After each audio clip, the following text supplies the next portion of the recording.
All right, welcome to Halitics. I'm Hal Ginsberg. So glad to talk to you today. It is Tuesday, and I hope you'll join me on February the 20th at 240-242-5646. I certainly enjoyed the conversation yesterday with Arlen.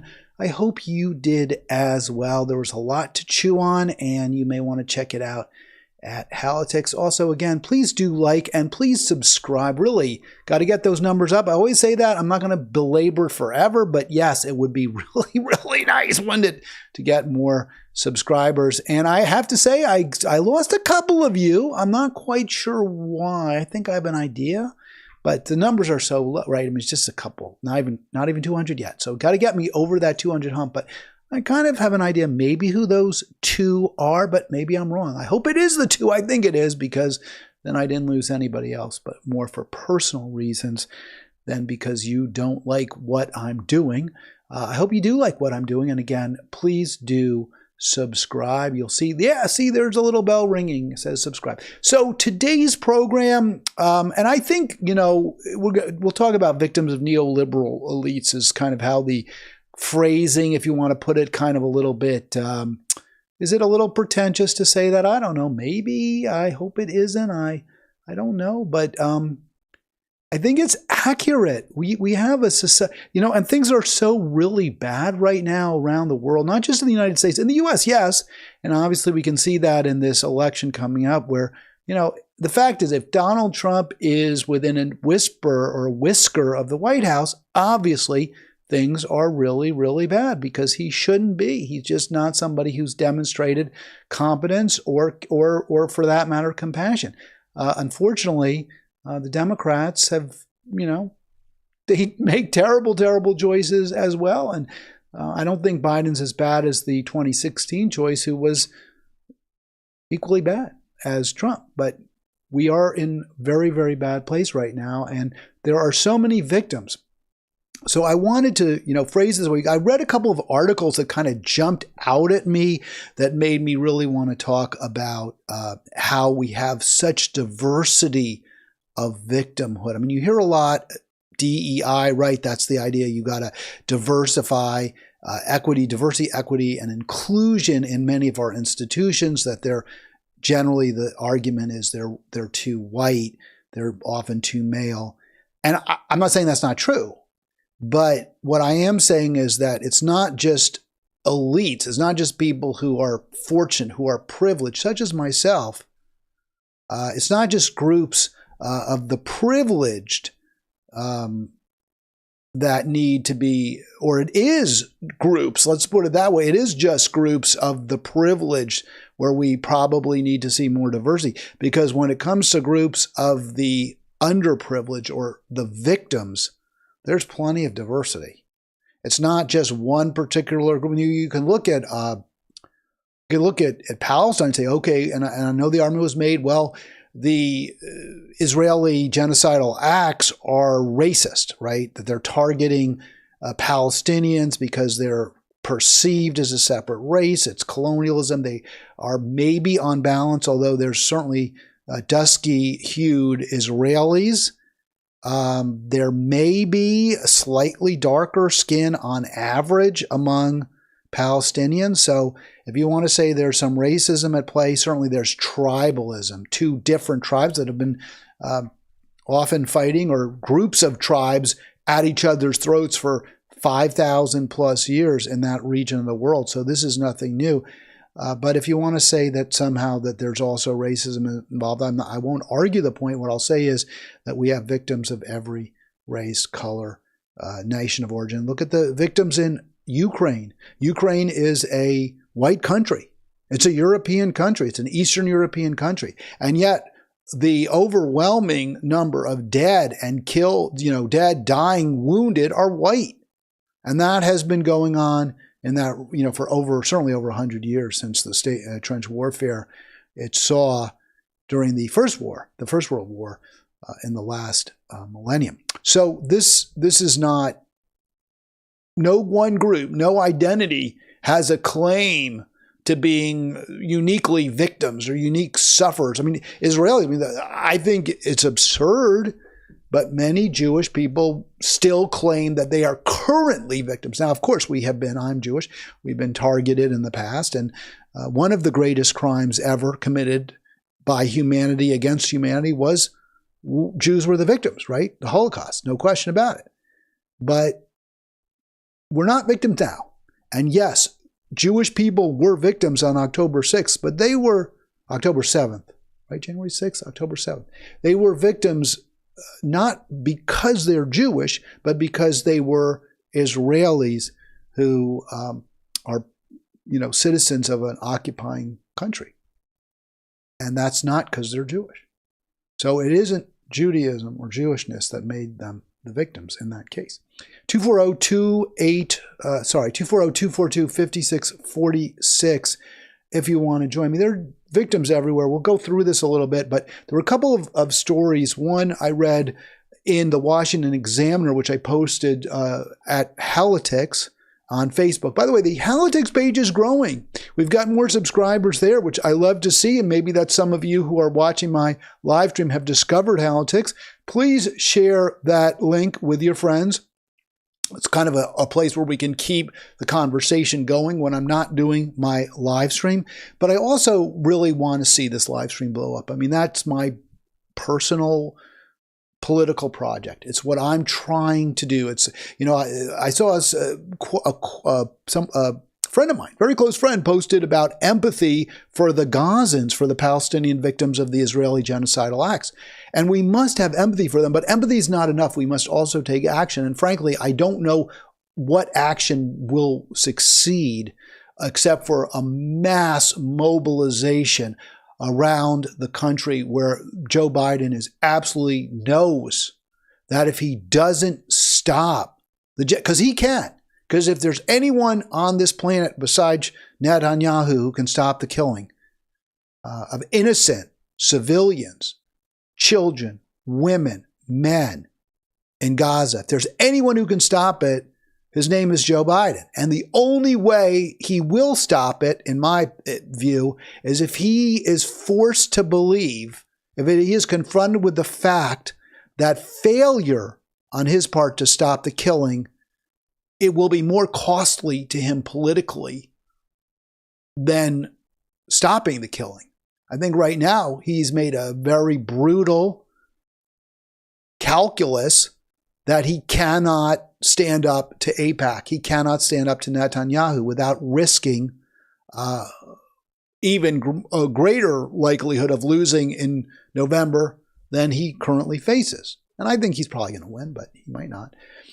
So he's saying to himself, gee, if AIPAC turns on me and goes full bore for Trump, that could really hurt me badly. That's going to hurt me more than a few Arab Americans and Muslims in Michigan and a few other states who say they won't vote for me.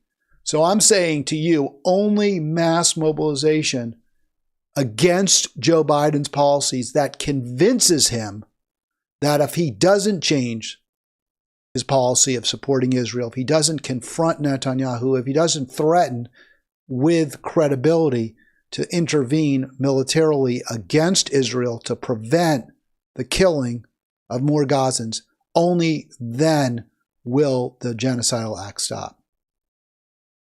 So that's what we need to do. We need to coalesce into a true, powerful political force. And that's kind of what this is. How do victims, and again, I don't include myself as a victim, but I believe we need to see victims come together. And it's so hard because, as I said, there's so much diversity, equity, and inclusion among those victims of neoliberal elites. And that diversity, equity, and inclusion of victims makes it very, very hard to get them to come together. Elites are outstanding at pitting us against each other based on tribalism, based on gender, frankly, sex, and race. So I wanted to start with this article. So I said the situation in West Virginia brought this to mind. Mostly white rural folks are victims there, and we don't often talk about them as victims. When people use phrases which I find particularly counterproductive and frankly inaccurate at best, like white privilege, white supremacy.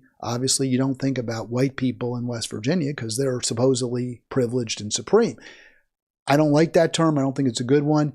I read this article about those victims, and I was thinking, okay, how do we bring together victims? Because certainly African Americans are a disproportionate number of victims in our society. And an article I was reading about the way that home lenders, mortgage lenders, have perpetuated inequality by making it harder for Black people to get loans, and by also steering them to higher risk, higher rate loans, has also been a very significant problem in terms of wealth aggregation for Black people. And, we'll talk about Asian victims as well of neoliberal elites. We'll get to that in a little bit.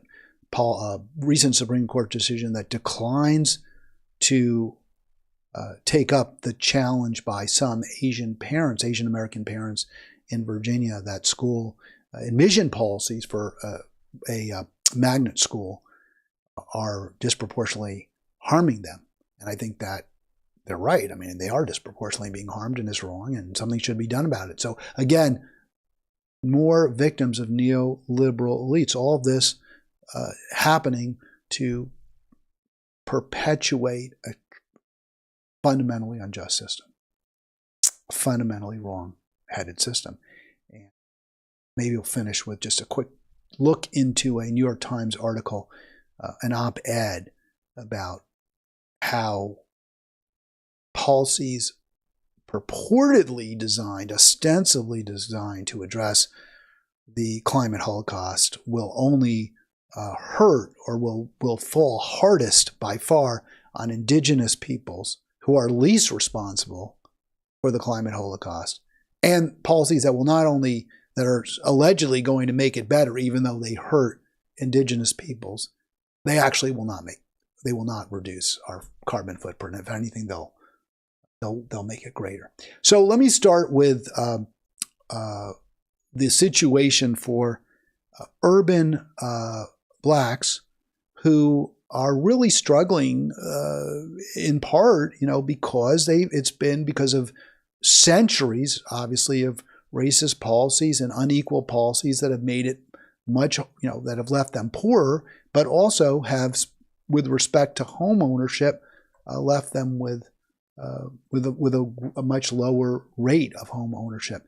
And I saw this article, and it kind of, at first when I saw the discussion, I was somewhat skeptical. My main belief is that it's harder for Black people to get loans to buy houses because they're poorer. Their income is lower and they don't have as much savings. And certainly that is a direct result of racism, of policies that have, left Black people poor. And it's wrong. It's terrible. And we need to address it. But it wasn't specifically that it was the mortgage lending industry that's to blame. But that's not really true. The mortgage, and the more I looked into this, I found, yes, the mortgage industry has perpetuated inequality by making it more difficult and more expensive for African Americans to borrow money to buy houses. Let's get into this, just because I thought this particular story by WBUR, and this is in Boston, was quite interesting. I'm going to just start it right here. You'll hear it. I don't know if you'll be able, and I hope you'll be able to hear this. I think you will. I feel like Campen is Beyonce.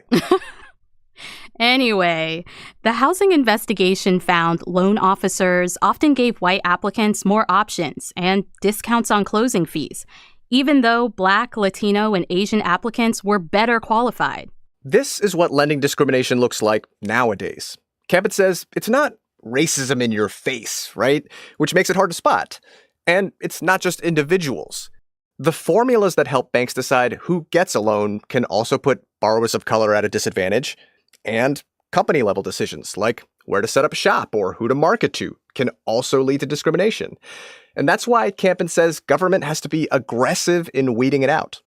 Now, with all of that said, Campen wants us to keep things in perspective. He says even if we could erase all traces of discrimination in lending, we'd still have a significant homeownership gap. The racial problems and the problems of inequality in the society are so deep and so long and so severe that we're not going to end them by tinkering around or making changes in the mortgage lending system, as important as that is. Especially since all of this is happening in the midst of a housing shortage. All right, I'm going to stop it there. I was trying to get you the video a little bit up, and for some reason, didn't really want to transition. I think maybe that's why. It's something about duplicating sources or something.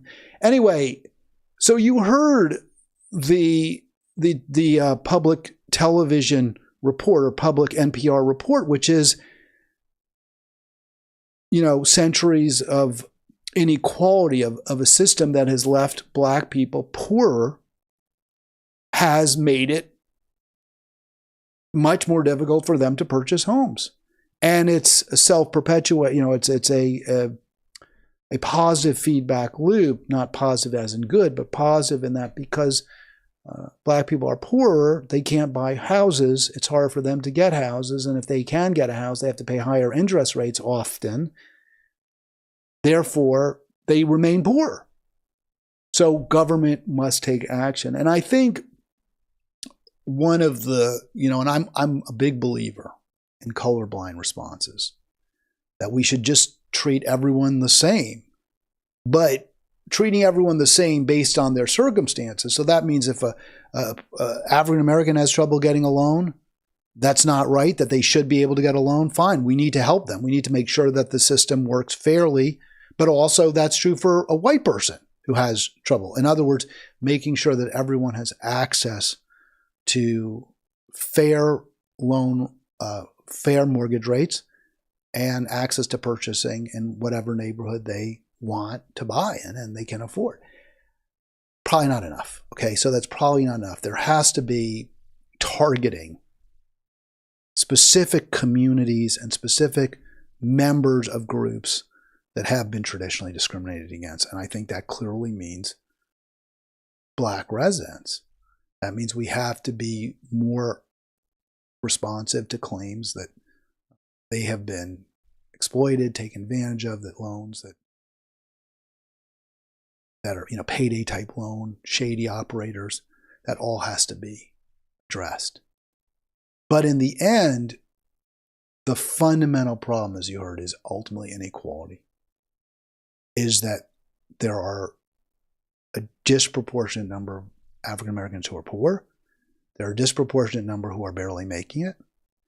And we need government policy to make sure that everyone has enough. Those policies, by the way, should be race blind, color blind, neutral.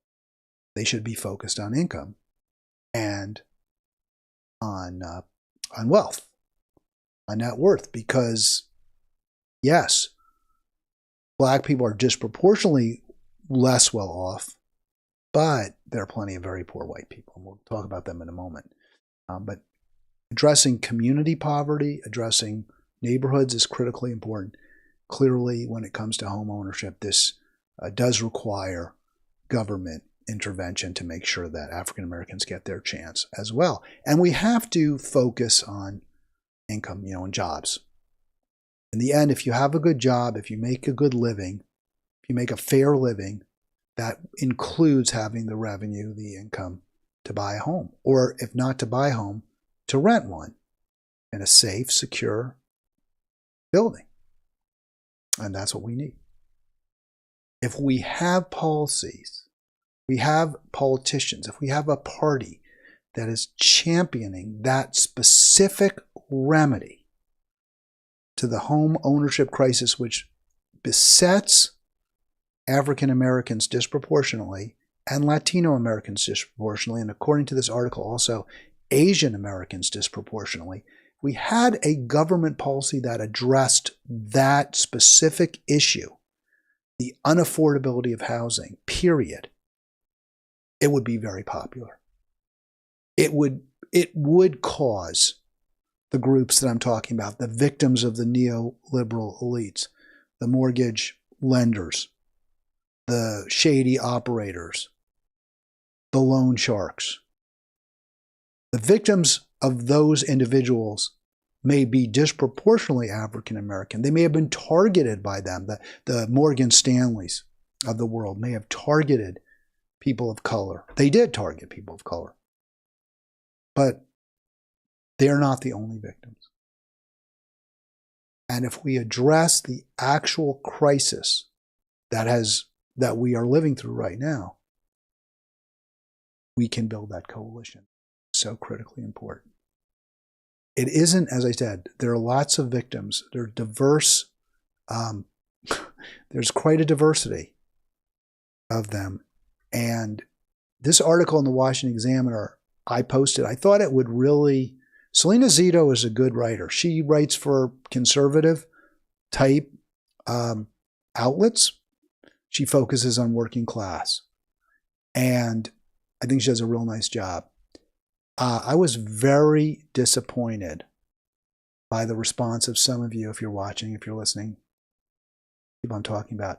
I was disappointed in the lack of empathy, the lack of sympathy for folks in these middle America communities, whatever. The one that Selena Zito highlights here that she focuses on is in West Virginia, and we'll get to it in just a moment. I'll get into the specifics, but I was really disappointed that there seemed to be a real victim-shaming, victim-blaming mentality. I know that you got that from Hillbilly Elegy, J.D. Vance. I guess he's an Ohio U.S. Senator now, blaming the people he grew up with in Southern Ohio for their poverty, their backwardness. I'm not about that. I'm not about blaming the victim. I'm about helping people who are struggling. And you're not helping them by saying, well, if you get out, if you get your head out of your butt, you'd, for some people that's true, right? If you've got a lot of privileges, if you're in a good place financially, if you don't have debt, sure. That's not the situation that these folks are facing. They're facing job loss. They're facing living in healthcare deserts. They're facing extremely high rates of cancer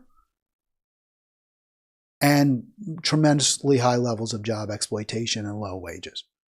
So the solutions are pretty obvious, right?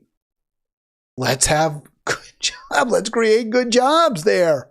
Let's clean up the toxic waste sites. Let's stop with the pipelines. And you say, well, how? That's how you get jobs there, is with pipelines. Well, there's plenty of alternative ways of doing it. We can use, again, clean green energy. There's plenty of wind in a lot of those places. There's plenty of other alternative sources of energy that can be exploited. And they're beautiful. They're beautiful, often in many ways unspoiled regions of the country where people would like to visit. And they can be used, there's plenty of ways to improve the quality of life in much of America without worsening, without exploiting the energy, the fossil fuel caused climate holocaust. All right, so I want you to join me because I like to think it, maybe I do. I cannot solve it alone. If for no other reason, unless we unite, unless we have a true political movement, there's going to be no movement. There'll be no change. There'll be no movement. I beef about Jimmy, and how Jimmy Dore has become this climate Holocaust denier and why it's so upsetting to me. And it's upsetting to me because I was hoping he could be in the vanguard of that movement. And I'm not seeing him do it. I'm not, it's just not happening. And that's what I find so disheartening. So I feel like, who else but me? I mean, who else will do it if I don't? That's the point. 240-240. And if you have someone else in mind, go ahead. I mean, I'm happy to, I would love it if it was Brianna Joy Gray, but she too has seemingly lost a lot of the focus she once seemed to have on true economic inequality and economic justice, and rather has kind of adopted a certain identity politics bent, which I think is not helpful, which is not going to solve our problems. All right, again, 240-242-5646. Middle America is dying hard. Let's talk about this community in West Virginia that just lost another 900 jobs. So this is Weirton, West Virginia. Weirton.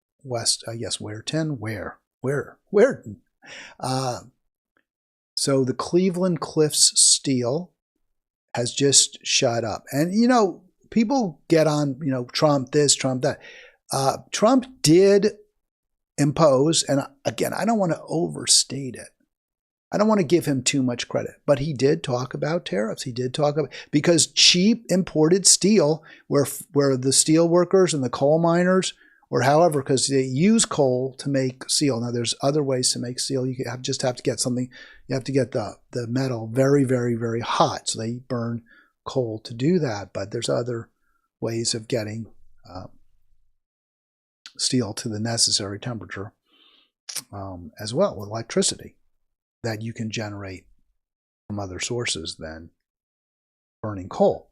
But they took that punch in the gut when Cleveland Cliffs announced it was idling its tin plate production plant, and that will cost them 900 more jobs. And so Selena Zito points out how in Weirton the entire community is going to suffer greatly from the loss of those decent jobs in terms of the pay. All the businesses that were dependent on the revenue that those workers brought into the town. And it's tragic. It's clearly victims of a neoliberal elite, world elite, who move jobs around, move businesses around like they're pawns on a chessboard. And the real pawns, the human beings, are left behind to wither and die in many cases. Trump did talk about tariffs. That is why he got a lot of those votes. And he wasn't the only politician who's popular in West Virginia. Bernie Sanders, especially in 2016 when he talked about trade, it was a huge benefit for his campaign in these states, in these areas. I think he won West Virginia by 30, some enormous number over Hillary, who promptly was crushed by Trump in that election. And we'll see why. The people there, there's no question. It's not like this is some kind of it's not some sort of a mystery. It's obvious why the people there are so distrustful, mistrustful, why they embraced. Remember, this is a state that's not just dead red. Joe Manchin, an absolutely horrible Democrat who's destroyed the Democratic Party there, has won election after election, although I believe he is now finally stepping down. 30 years ago, 10,000 people worked at Weirton Steel in Weirton. Now, the last 9% have just lost their job. It's a scar that the people in power have done to our lives and our community over the past 40 years. So it's really important to understand that. It's not just Republicans. Jay Rockefeller, I don't know that he ever lived in the state. He was the senator there for many years. He made some noise, U.S. senator there for many years. Democrat, made some noise about jobs, but in the end, he was an out-of-stater who took the wealth of the state out of state and left the residents holding the bag. How many times this story have to be told for someone in power, I'm sorry, I'm having trouble reading, cares about our lives? You want to build a movement of the victims of neoliberal elites. You have to provide solutions to the impoverishment of poor, struggling, and working class people, period. End of story. Not just blacks, not just whites, not just any specific identity group, poor, struggling, and working people. And if you say, well, because remember, Chuck Schumer said, oh yeah, for every voter we lose in Western Pennsylvania, Central Pennsylvania, we'll make up for it in Pittsburgh and Philly and the like. Okay, Well, it didn't work out very well in 2016. Yeah, you won in 2020 with Biden. How's that working for the rest of the planet, though? How's that elite-based campaigning, Chuck, working for all of us? Not at all well. Not at all. You just saw the last 900 full-time workers of Weirton Steel just lost their jobs. That your solution, your political solution, let's just go whole hog for upper middle class to upper middle class voters. It's a disaster.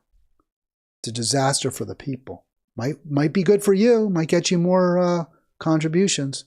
It's a disaster for the people. We've got to coalesce. We've got to unite again in support of leaders who care about the lives of working people, who have demonstrated it.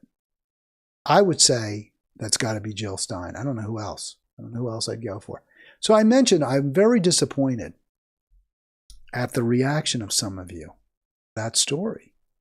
Rather than showing concern, rather than saying, yeah, this is awful. Both parties have abandoned these people. We need to do something about that. We need to embrace them. We need to bring them into the polity. I saw this on Facebook. This was posted in response. Middle America is celebrating ignorance, bigotry, and their own self-loathing. Call me when they are finished doing so. It's such a non sequitur too.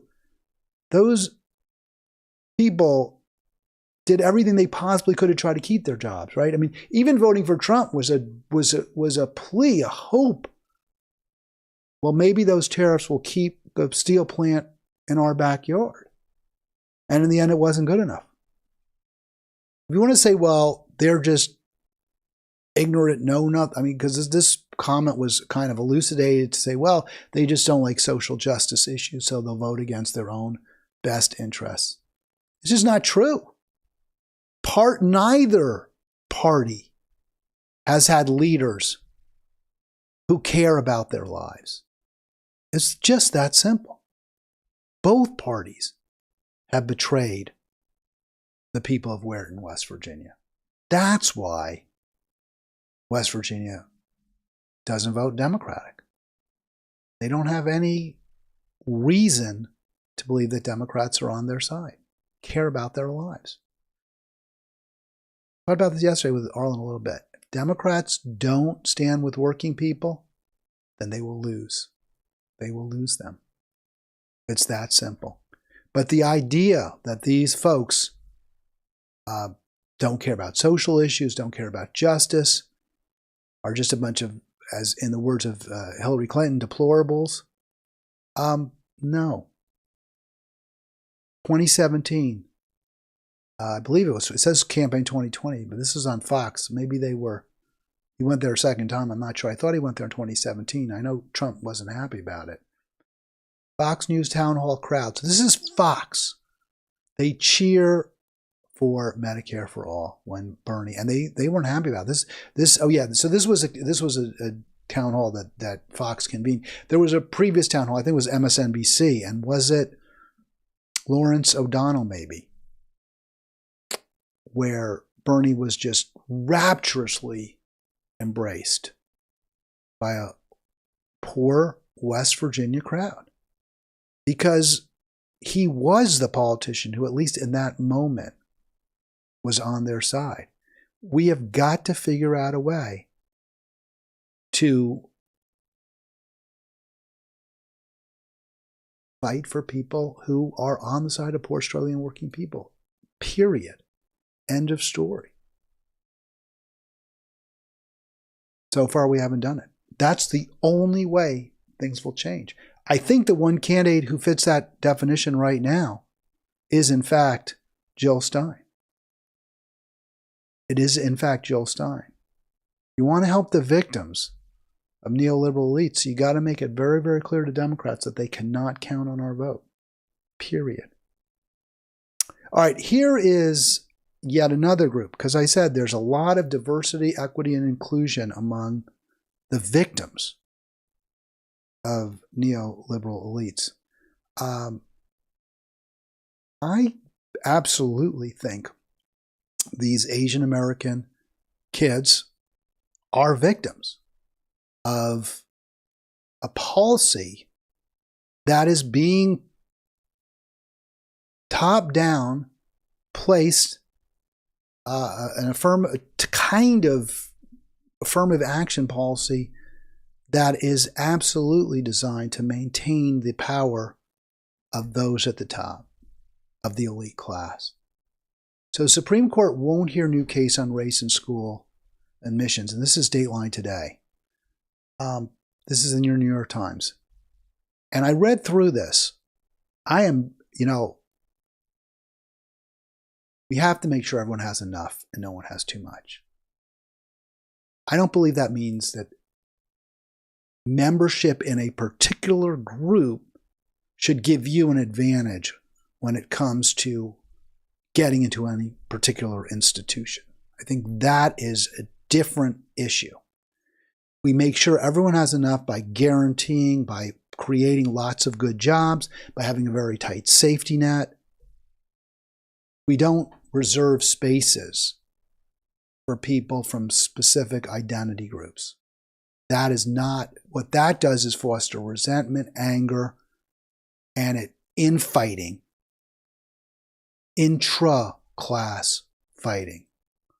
So what happened was Supreme Court, I guess, outlawed affirmative action. Specifically says you can't directly give, say we're going to take this percentage of white applicants, this percentage of black applicants, this percentage of Asian. You can't do that. You can't even give preferences. The recent Supreme Court decision, you can't even give preferences to people because they're members of a particular group. We're not going to allow that. But what you can do is you can change the way you rate students. You can change your criteria of admission. And what happened in Fairfax County, which is right near where I live, is the school system changed the way it admits students who apply to this magnet program at Thomas Jefferson High School, which is one of the, probably top 5, maybe. If you Google best public high schools in the country or best high schools, period, Thomas Jefferson might be there. And I do believe they definitely have a science focus, a science and math, STEAM focus, or STEM focus, science, technology, engineering, and math. The change was, let me see if I think I have it here somewhere. I want to show you exactly what the change was because it's relevant. It appears to be completely race neutral. Let's see, here we go.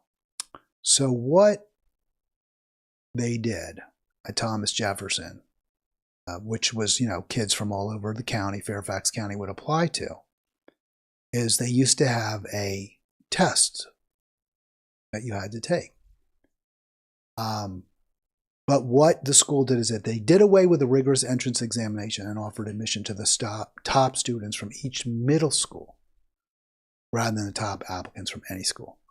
So what that meant was, very, very obviously, what that means is that you're not competing against the entire pool of kids in Fairfax County, but you're competing within your school. And I think we can all see why that doesn't make any sense. A good example would be this. Does the NFL say, well, we have too many Alabama grads or too many Alabama college players, NFL players who went to Alabama, who played college football at Alabama? There's a really high percentage of the NFL matriculated at Alabama, whereas a very, very low percentage of NFL players matriculated at Columbia University. So rather than, since that's not really fair, so rather than allow teams to choose as many Alabama players as they want. They can choose 3 from Alabama, but they also have to choose 3 from Columbia. Does that make any sense? It obviously doesn't, because the Alabama plays at a much higher level. The players at Alabama are much better than the players at Columbia. And frankly, the Columbia players, when they get to the NFL, are going to be out of their depth. So, but the problem from the school system's perspective was that the Asians in Fairfax County are very concentrated in a few areas of the county. And a number of the high schools are predominantly Asian. And the students at those high schools work very, very hard, and they're very focused on achieving. And they have achieved. They succeed. They do really well. And they demonstrate it by performing well in that entrance examination. Schools that have a lower percentage of Asians, they don't do as well. Their schools don't have as high tests. Their students don't do as well. Now, there are a lot of reasons you can offer for that. Certainly the culture of the Asian students, the families that they're coming from, where there's this was like Jews 100 years ago, 85, 90 years ago. Jewish students did for all I know, they still do disproportionately well, but they certainly did in the 20s and 30s, and they were limited to the number of Ivy League places they could get. Well, because well over 50%, I think about 75% of the students who qualified were Asian to Thomas Jefferson. And you know what? What's wrong with that? There's nothing wrong. Certainly nothing wrong with the Asians. Nothing wrong with the Asian Americans who do so well. It's not fair. It's not right that you say, well, because you're the 12th best performing at this high school, you don't get in, even though you've demonstrated both an achievement and quite possibly aptitude at a higher level than people at other schools. But we don't want a nearly all Asian student body. Well, then my answer to that is make the elementary schools better. Make the middle schools better. Educate kids better. Work with families that don't have that same commitment to education that the Asian families have. Don't say, well, we're going to limit the number of Asians that get into our school, because you know what happens? They'll get pissed off. They're going to get resentful. They're going to say, this doesn't work for us. We're working our asses off, and we're not getting, and we're not getting rewarded for all that hard work. And who can blame them? Now, a big part of the reason for this is because the reason there's so much pressure, right? The reason that these different identity groups are insisting, well, we have to change the method of admitting students because it's not fair that there's a low percentage of people of color and, frankly, a low percentage of whites as well. It's not right at this magnet school. Well, the real reason, I believe, ultimately, there's all that pressure to get in and to open it up and to say, well, we've got to have the, some from column A and some from column B and some from column C. The real reason for that is because you go to Thomas Jefferson and your life is going to be better. You're going to make more money. You're going to get into a more competitive college.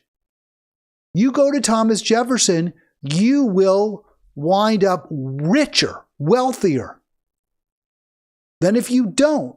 Now, part of that is because if you go to Thomas Jefferson, you're probably a little smarter than other people, and you clearly are going to be working harder than other people. So that's part of it.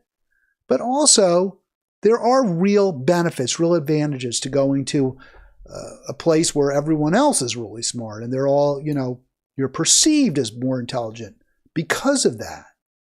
And you're going to get a better education. So you're more likely to get into an Ivy League, to go to MIT.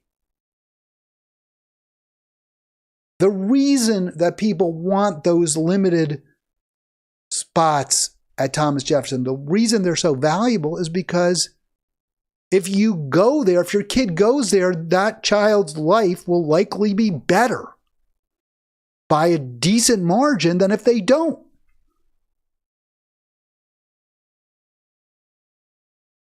The result is that achievement, that academic qualifications are no longer being used to determine who gets to go to that school, that you're not having truly just admission policies.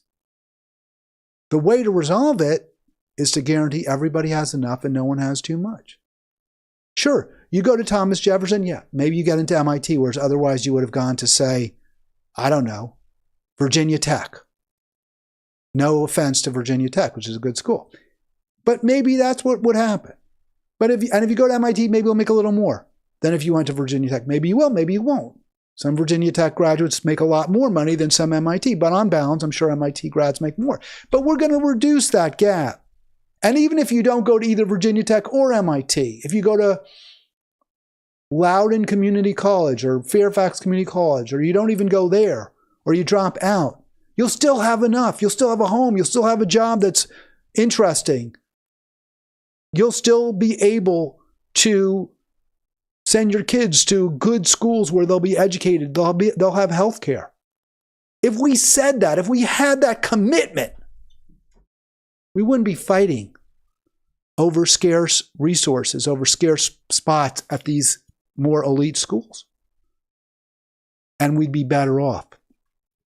But the elites I'm talking about, the neoliberal elites, they greatly prefer working class, middle class folks to fight amongst themselves than to truly open up society in the sense of making it just for all. There you see it. So from 73%, Thomas Jefferson going to 54%, it's a big drop. It means a lot of Asian students who otherwise qualified or would have in the past no longer get to go. And it's not through any fault of their own. It's not like, well, they didn't do as well. It's that they're competing in a pool with very, very highly qualified folks, and only a certain number of those are going to get in. I'll tell you another problem with this. I was reading an article. Was I watching this on YouTube? I can't remember who was talking about this, but maybe it was Jamel Bowie, and he was convening with some other black professionals, and they were complaining about how people looked at them when they were in college at the Ivy League and thought they were there because of affirmative action. Well, that's what's going to happen. People are going to look at the black students at that school, Thomas Jefferson. They're going to say, well, you're here because of affirmative action. In the past, with a very small percentage of black students there, they were clearly they had to overcome obstacles and they got in. And nobody would say, well, you're here because of affirmative action, because you took a test and you passed the test. No one would have said that. But now people make invidious comparisons. Now people will make invidious comparisons about the Hispanics. You know why? Not because they're racist, because that's what people do. That's what people do. And that's going to be true for every group except Asians. Everyone at that school now, except for the Asians, are going to and they will have to say to themselves, was I really good enough? Did I really get in on my merits? Or did I get in because I was competing against in a less challenging environment? This ain't going to solve our problems, folks. It ain't going to make things better. Everyone needs to have enough. No one has too much. All right. Final point I want to make about neoliberal elite victims of the neoliberal elites. Not the neoliberal elite victims, because the neoliberal elites aren't the victims. They're the ones who victimize. So we've been talking about American victims, African Americans who can't get a home ownership loan or have to pay a disproportionately high and unfair rate for that mortgage. Rural whites facing job loss, poverty, penury. Asians who are denied entry into an elite high school, even though they're clearly qualified for it, to be at that school. And they're not, the victims are, all around the world. I mean, it's certainly not just the United States. I thought this article in the New York Times really just jumped out at me, this particular headline. So I wanted to just share it. I was astonished by this, really. Kicking Native people off their land is a horrible way to save the planet. So why did that jump at me? Why is that such a astonishing, to my way of thinking, headline? Because underlying it is this assumption, the supposition, if you will, that maybe it's a bad way to save the planet, but it will save the planet. And I'm like, no, that's not how we save the planet. It's not just that's not how we save it, it's that won't save it. That will not make things better. That will make things worse. It's not going to address the climate holocaust to kick Native people off their land. So it's not a horrible way to save the planet. It's not a way to save the planet. It's a way to make things even worse, to exacerbate the climate holocaust. I was really sort of amazed. But it's interesting because the guy who wrote this, Robert Williams, he's a law professor. He can't quite recognize that this entire effort, the effort that we're somehow going to use technology, we're somehow going to figure out some wonderful magic bullet to address the climate holocaust. He can't abandon that. The only bullet is to reduce consumption.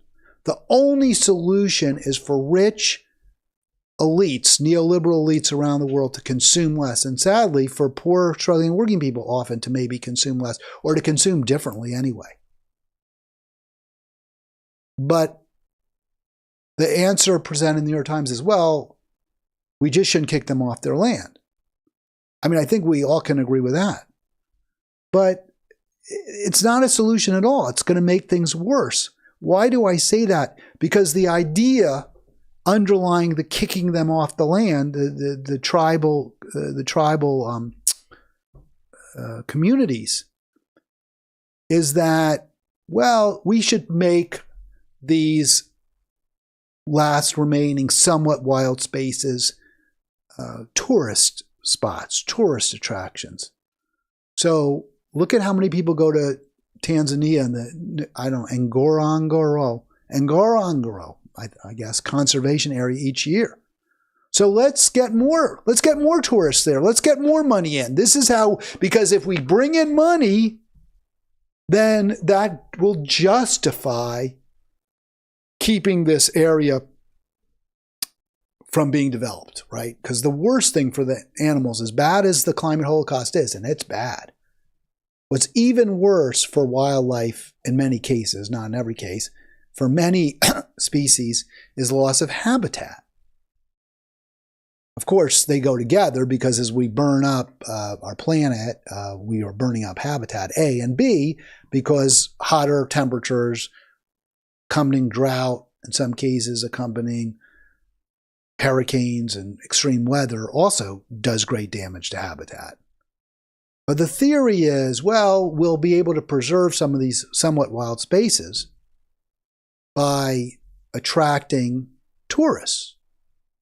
And to do that, we need to kind of clear out the native peoples, the tribal people, the Maasai people, etc. Well, what's wrong with that picture? The biggest one, by far, is that having people flying to Tanzania is disastrous for the climate. It's a terrible way to address it. It doesn't address it. It makes it worse because transportation is the largest single source of fossil fuel emissions. The last thing we should be doing is trying to bring more people to these conservation areas in Africa and around the world. The first thing we should be doing is improving the quality of life in our own backyard. We should cultivate our garden, make it nice where we are.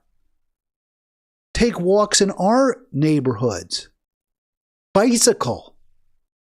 The last thing we should be doing is peering at these unique species, which I don't deny are beautiful and fascinating, and I'm sure we all would love to go see them, but too bad. That's what we need to stop. And the last thing, you take the tribal people out, the indigenous people, where are they going to go? Into crowded cities, overcrowded cities where the climate crisis will be exacerbated. Clean, fresh water is going to be at a premium. Cholera. I don't have to. It's absurd. It's an absolute. The native people, the Maasai people in this article, they're the ones who have managed to live a relatively carbon footprint free existence without driving, without burning fuels, without travel. What an incredibly stupid solution. Instead of prohibiting human settlement, what the government should do is greatly reduce tourism. Now, the government would say, well, we need the tourists. We need the tourist dollar. Okay, well, then you know what? At this point, it's up to the West.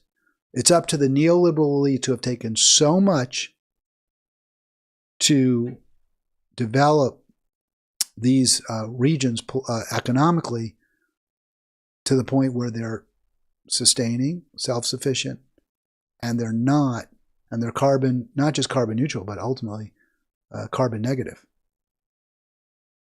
But the simple answer is the Times gets this just flat wrong. It's not. This isn't a solution. This isn't a bad solution. It's no solution at all. It only aggravates the problem. And not only does it aggravate, of course, it's a terrible transfer of wealth from the poor to the rich. Because there's going to be like hotels and fancy kind of safari resorts and such that will pop up in the wake of these poor, or these, I don't know if they're exactly poor, but the tribes, the native people who have very, who don't control much resources at all. All right, that's going to do it. It's a little after 1. No calls. That's fine. Join me tomorrow for more Halitics. I hope you enjoyed this. I hope you got something out of it. By the way, if you don't, this is what I always say. If you hear this and you're like, Hal, you suck. I hate you. You're the worst. That's your fine. You can hate me, but tell me why. What did I say? Quote me. Give me this is something Jeff would do sometimes. He would say, hey, you're totally wrong on, and he would quote, point to a specific segment of a show I do. And I would often go back and listen. Every now and then he might have a point, but lots of times he would quote me incorrectly and I would clarify the record. So if you are perturbed by what I say, if you're irate, let me know why, what I did, but also approach it with an open mind. Be willing to say, maybe he's got a point. Maybe when he says something that seems to be directly contradicted by everything I read, maybe what I've been reading isn't correct. All right, I'll be back tomorrow. You enjoy your day.